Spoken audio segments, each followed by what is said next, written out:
De volta com o Jornal da Gazeta e está na hora da entrevista do dia com Denise Campos de Toledo. E nós vamos falar agora sobre o Plano São Paulo, flexibilização de atividades, retomada da economia no estado. Eu converso com a Patrícia L. da Silva, que é secretária estadual de Desenvolvimento Econômico. Secretária, boa noite. Boa noite, Denise. Muito obrigada pelo convite. É sempre bom retornar aqui com vocês e boa noite a todos que estão acompanhando nós esta noite. Bom, secretária, está na linha de frente aí na definição do Plano São Paulo, da abertura da economia, flexibilização. Agora, o que a gente percebe é que ainda há muita reclamação quanto a restrições que são colocadas. Agora, mesmo setores que voltaram a trabalhar não têm um movimento parecido sequer com o que era registrado antes da pandemia. A gente percebe isso nos shoppings, no comércio em geral, com exceção de algumas áreas que tinha demanda de fato.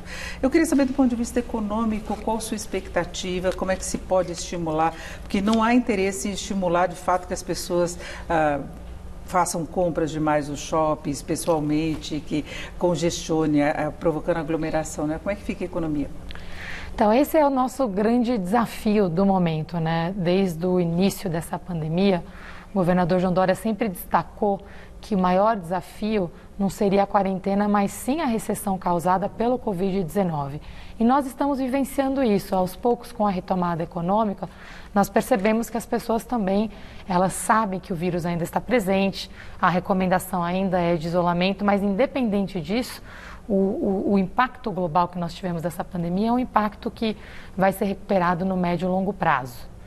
Quando a gente olha, mas temos também, ao mesmo tempo, algumas boas notícias. Eu vou dar um exemplo que a gente acompanha diretamente na Secretaria de Desenvolvimento Econômico, que é o número de abertura de empresas. Nós já vimos uma recuperação bastante importante já no mês de junho.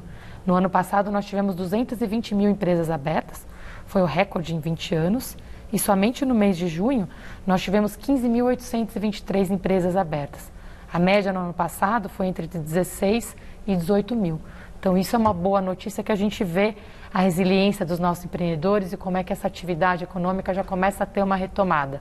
Longe de dizer que não teremos desafios, mas já começamos a ver um movimento importante. Agora, isso teria relação com o mercado de trabalho, com o desemprego, que leva a pessoa a montar um próprio negócio, a tentar uma oportunidade mesmo no ambiente que nós ainda temos?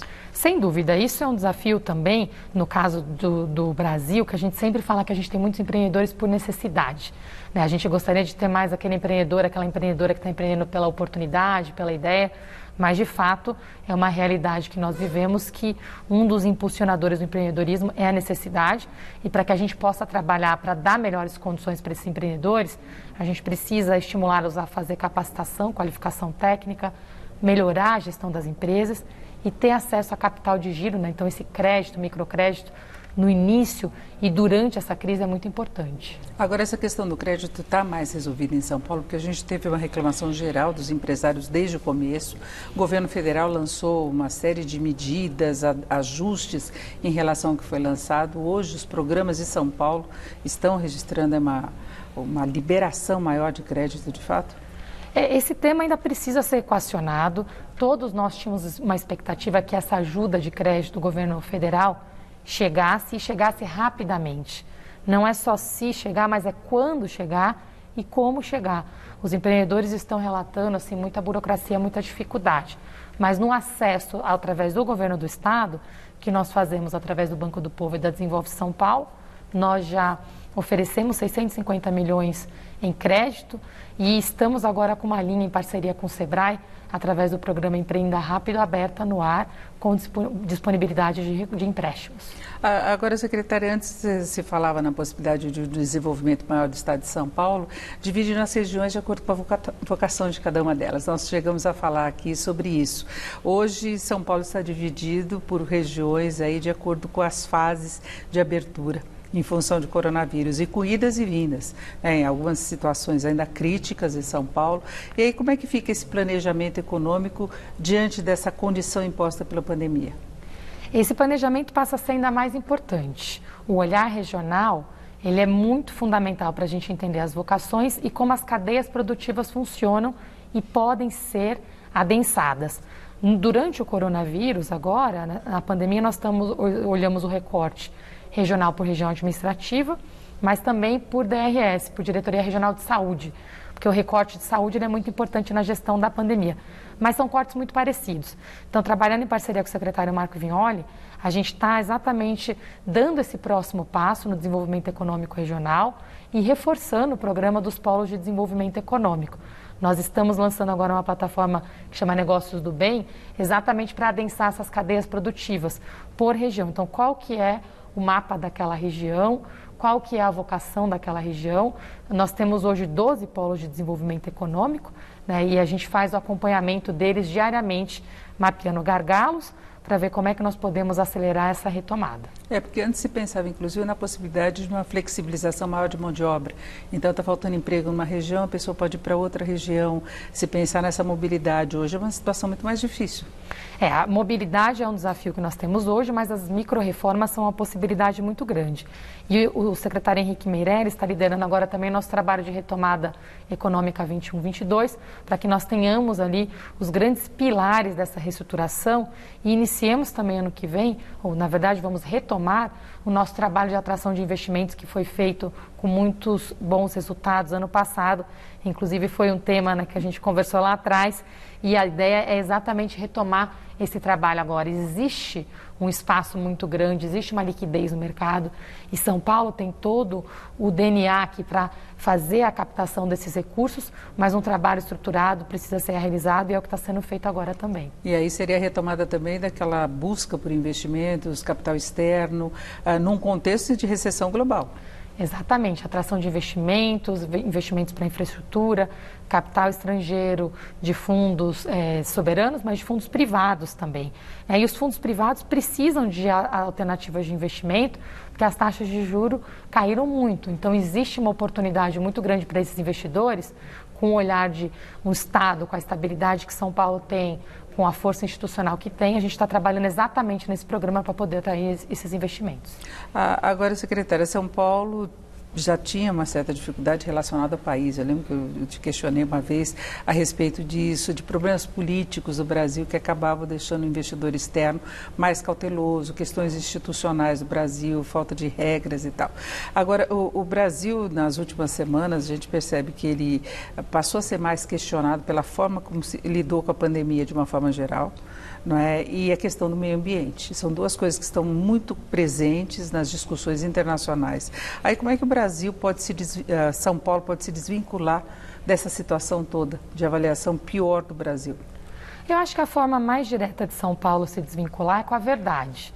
O Estado de São Paulo tem feito uma gestão, o governador João Dória fez escolhas bastante claras e muito diferentes da linha que o governo federal seguiu. A primeira, exatamente a gestão dessa pandemia baseada em dados e evidências e com respeito à ciência, né, e prioridade de proteção das vidas. Então, os dados são transparentes, os critérios do Plano São Paulo são referência. Se a gente comparar com estados e países desenvolvidos, a gente sempre se beneficiou de estarmos 3, 4 semanas atrás para trazer as melhores práticas do mundo, adaptar para a nossa realidade e implementar de forma transparente. O outro ponto que você mencionou é o compromisso irrefutável que São Paulo tem com o meio ambiente. O secretário Marcos Penido, o governador, o único conselho que o governador ele é o presidente, oficialmente é o Conselho de Meio Ambiente. Né? Então é muito simbólico isso, um trabalho voltado à sustentabilidade, São Paulo com desmatamento negativo. Então a gente tem na prática, né, as ações, elas são muito alinhadas com o que é valorizado pelos investidores da atualidade. Então, a verdade, eu acho que é a melhor forma de fazer essa dissociação e garantir que a gente faça uma captação dos recursos que o Brasil poderia estar captando. Agora, secretária, em relação à flexibilização, a gente viu em vários locais, Estados Unidos tem chamado atenção, por exemplo, em relação a isso, flexibilizou, aumenta o número de casos e de uma forma muito rápida. São Paulo está lidando com isso? Qual tipo de monitoramento assim mais preciso que se tem em relação a isso, além dos casos diários, além de testagem, se os casos estão aumentando porque está sendo mais testado ou não? Qual que é o parâmetro para falar, olha, acendeu a luz amarela? Bom, nós fazemos isso diariamente e acho que essa é uma das grandes vitórias do Plano São Paulo. mais do que um plano de reabertura, ele é um plano de gestão e convivência com a pandemia. Existem gatilhos para avançarmos e iniciarmos a nova etapa de retomada de atividades quando possível, mas também de endurecer as medidas restritivas quando necessário. E isso tem sido feito. Se você olha o histórico das 6 atualizações do Plano São Paulo, da primeira até a quinta, nós tivemos atualizações com endurecimentos bastante fortes em regiões específicas. A gente começou no momento que a pandemia não estava ainda com a mesma intensidade no interior, então a gente tinha mais restrições na região metropolitana, foi avançando para o interior, então aos poucos a gente foi retomando atividades na região metropolitana e endurecendo as medidas em regiões específicas do interior. Nessa última atualização da sexta-feira, que entrou em vigor hoje, nós mantivemos Ribeirão Preto, Campinas, Araçatuba e Franca na fase vermelha, que é a fase mais restritiva.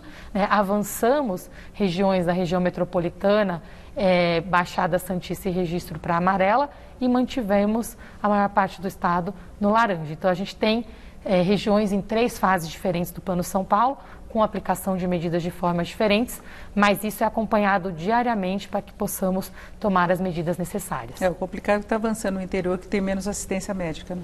Mas a gente tem investido, o compromisso do governador de garantir que todos sejam atendidos é muito forte. Leitos foram enviados e abertos em todas as regiões. Foi feito um trabalho agora, por exemplo, com a região de Campinas, para disponibilizar os leitos através do CROSS, do Sistema de Saúde e o referenciamento para a própria capital também. Então a gente está fazendo, acho que a beleza de ter um sistema integrado de saúde é poder fazer essa gestão. Perfeito, eu conversei aqui com a secretária Patrícia Ellen da Silva, que é a secretária estadual de Desenvolvimento Econômico. Secretária, mais uma vez, obrigada. Uma boa noite. Eu que agradeço, Denise, muito obrigada pela oportunidade. Vamos manter aqui o compromisso de iniciar essa retomada com muita consciência e fica aqui o meu reforço para que todos colaborem. Esse é o momento onde o esforço coletivo vai fazer toda a diferença. Muito obrigada. Laerte.